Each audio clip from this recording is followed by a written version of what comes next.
the wider hip, sloping shoulder. Now, you turn around. You see where the seam is? It's way back here. Modern clothing, the seam is up here. But in order to create that illusion, the seam in these dresses are period reproductions, but they're based on how actual dresses they make. She has her gloves, her mitts, whatever, cover her hands, and she's ready to go out. She has her hat, and again, her hair is dressed. No? Oh, that's any other common thing. Supporting a brooch in the middle. The two most common pieces of jewelry a woman would have had was a brooch for her better quality, for better dressed up dresses. And she might have worn earrings, possibly a bracelet or two bracelets were frequently worn in pairs.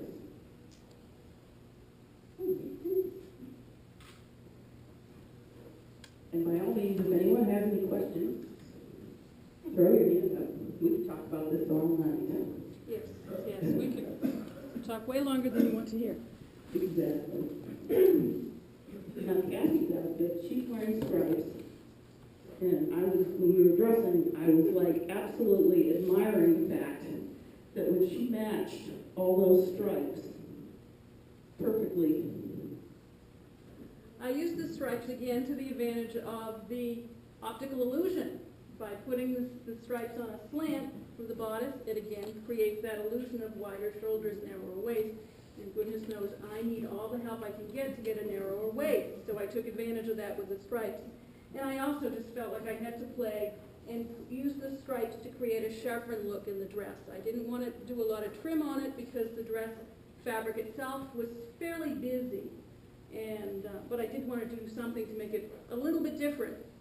And my tall, thin daughter that you just saw said, "Mom, don't wear horizontal stripes." And I said, "Well, I don't know if I want to do vertical stripes." So I used the chevron. Basically set the stripes so that around the skirt it creates a V look. The back also, the stripes help create a line to a narrower waist. If you look at the way that it's seamed, most of the dresses are seamed so that it creates that illusion to a little bit of narrowness at the waist. Because most of us make our own dresses and use period patterns, you get very familiar with how a dress is put together. And this is classic. You have the... Actually, my pattern, I used the same pattern for both my dress and the one that my daughter just had on. The difference being that hers was firmly darted. The darts were very tight across her midsection. On mine, I put little gathers in, same pattern, it's just the way I happen to treat the waistline on it. It's attached directly, it's one-piece dress. And where on that dress I pointed out pleats, this has what's called cartridge pleats. And it's hand-gathered all the way around. There are literally 2 or 3 rows of running stitches all the way around the width of the fabric. You pull them up tight and they make little tiny ridged pleats. And then you hand sew those onto a waistband so that it actually hinges. It's bent. It doesn't lay flat because you need to have it bend out to get over the sides of your hoop. So it's a fairly labor-intensive process, but it creates a much nicer lay of the skirts over the hoops. It also makes it easy if she wears out the bottom to about take flipping. the top apart and flip it over. Yeah, we talked about flipping and turning. Yeah. Again, I pulled off my undersleeves and showed those to you. I do have on my matched bracelet, just a little bit of mother of pearl set onto some brass. Looks like a fancy one, but it's, run-of-the-mill. Mm-hmm. They had what we now call costume jewelry. Actually, by the middle of the 18th century, they were reproducing what fine jewelry was in glass and brass, made to look like gold. I think they call it paste. And by the middle of the 19th century, jewelry was fairly affordable because everything else was industrialized to make it cheaper, more affordable to a growing middle class. You could buy costume jewelry. Yeah, and there was faux ebony. Faux. And I've got to point out to any of you who have questions about jewelry, This is the most knowledgeable lady I know regarding historic 19th century jewelry.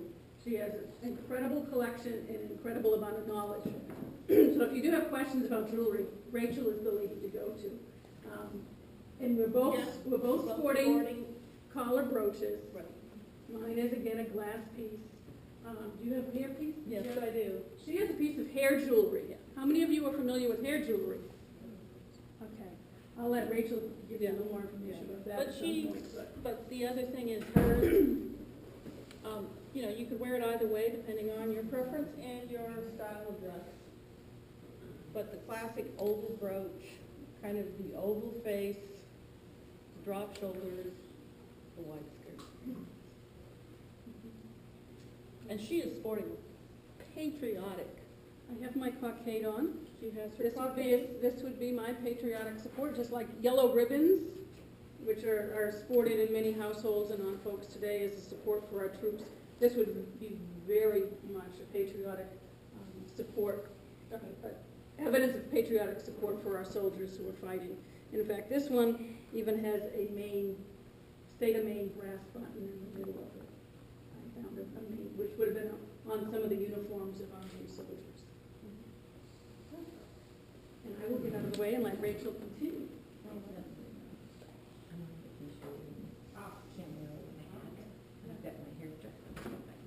Now we have another lady who's down. I'm ready to go to town. And she's ready to go to town. Now, again, she's wearing this dress, the double of the, quote, work dress or a day dress. We go to town. Fancy trim. Has trim on her sleeves. Now, you notice the big blouse and sleeves. Now, I'm sporting the big blouse and sleeves as well. This is a copy of something called a Garibaldi. Now, Garibaldi was a fellow in Italy who helped unite the Italian peninsula. And they wore peasant blouses as almost a uniform. And they became one of the fashion variations in the States. Young ladies might wear a white blouse and skirt, and then a little jacket over it. But our dresses have sleeves that are copying essentially the Garibaldi peasant blouse style. It gives you an opportunity to put more trim on, which is always a nice thing. And it makes your hands look tinier because of the width of the sleeve gives you Now tiny she's little hands. she has a collar, and she's wearing what's called a fichu. Now this is knitted, so it's basically still contours to her dress, and I give her a little extra warmth on a cool day. Should I take it off? Or And I'll just take it off. yeah, she's wearing a belt underneath, and I'll laugh if it exists. yeah.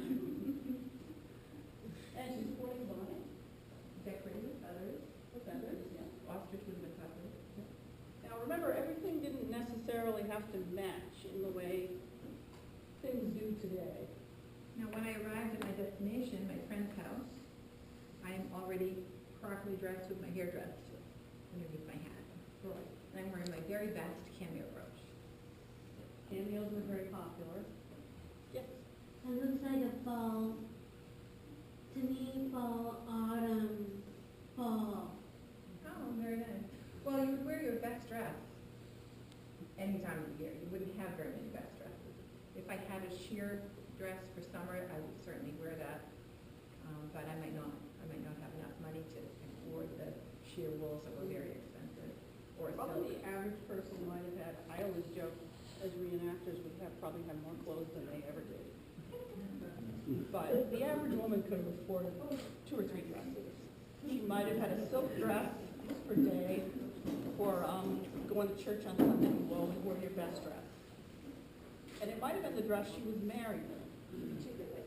She would have invested in a nice silk dress, got married in it, and then that would have been her best dress maybe for the next 20 years. And she might have made it over.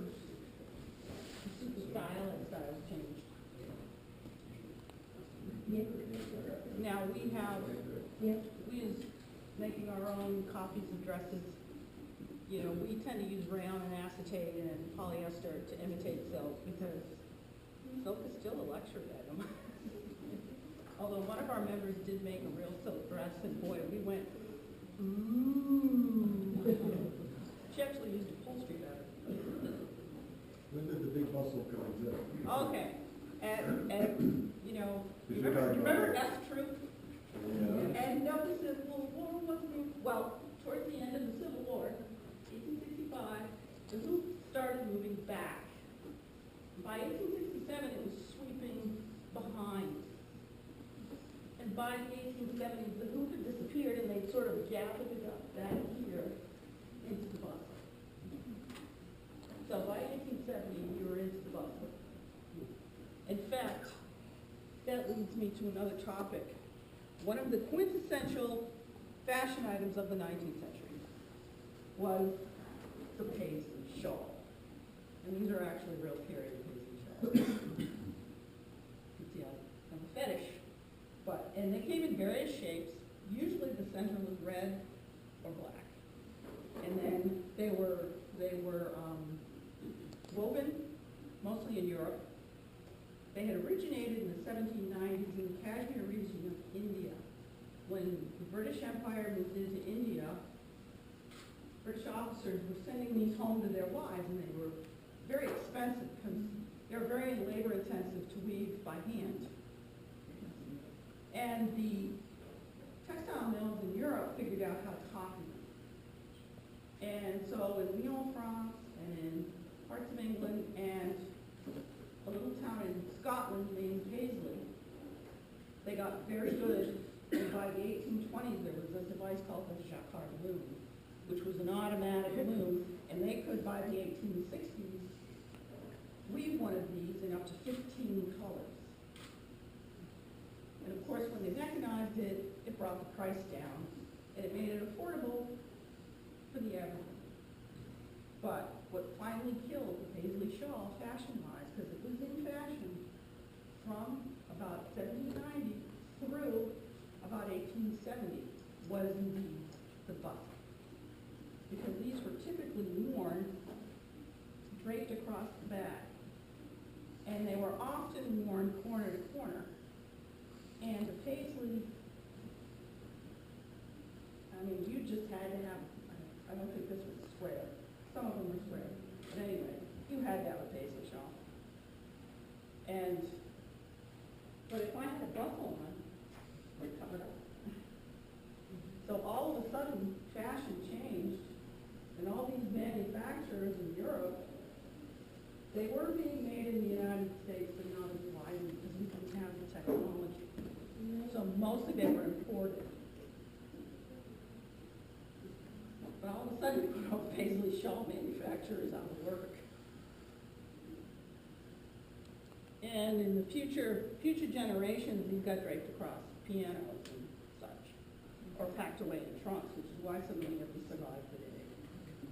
But during the Civil War, there was a great deal of death, not only on the battlefront, but here's our widow, now wearing black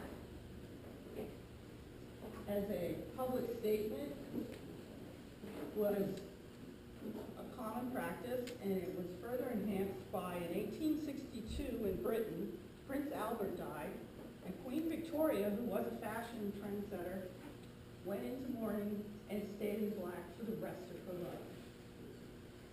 And so did her entire court. But the United States followed English fashion very closely. Now here we have a couple of examples of Civil War uniforms. And these are reproductions, but they're made just exactly the same way the originals were. And you notice everything is in wool. You know how hot it gets in Virginia and Mississippi, but that's what they wore. They wore wool uniforms. And they wore wool uniforms in the South, too, if they could get it. Now, this is got markings on it for the, this person is a musician. They have what's called a kepi or a day cap. And bugle means infantry. The third is their, in this case it's the 3rd Maine Regiment. The this triangle of red was put on, it meant you saw battle. And then your company, in this case, it's company H. So if someone rode by on a horse, they could look down on your hat and know who you were and what regiment you were with.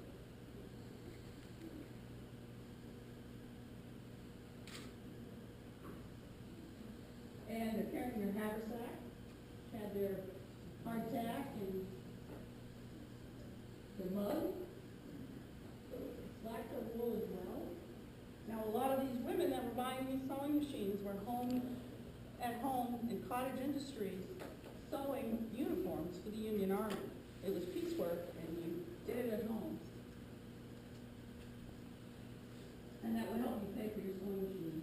Leather belt with the volunteer Maine militia, in this case. A lot of times they say U.S. on them. That was issued. Only Maine was. Okay, only Maine regiment. All right, now we have some ladies.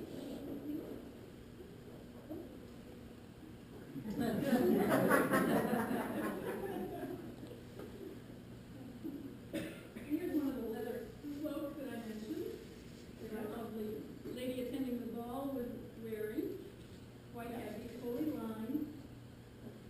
And that would take care of her needs throughout the winter. Pretty much this would be what she would wear for her cold weather covering would be a long coat, and it would protect the breast as well as keep her warm. And I will let Rachel speak to you about the beautiful ball gowns. I know that when the Victorians dressed up, they were very lavish. This is blue silk. It's reproduced. It's made to look like blue silk taffeta with lace, velvet, all sorts of gauze. Now, the style of the dress with the open shoulders, that was a style that was commonly worn by youth. The children's dresses typically had a scoop neck. This is a very tiny one, but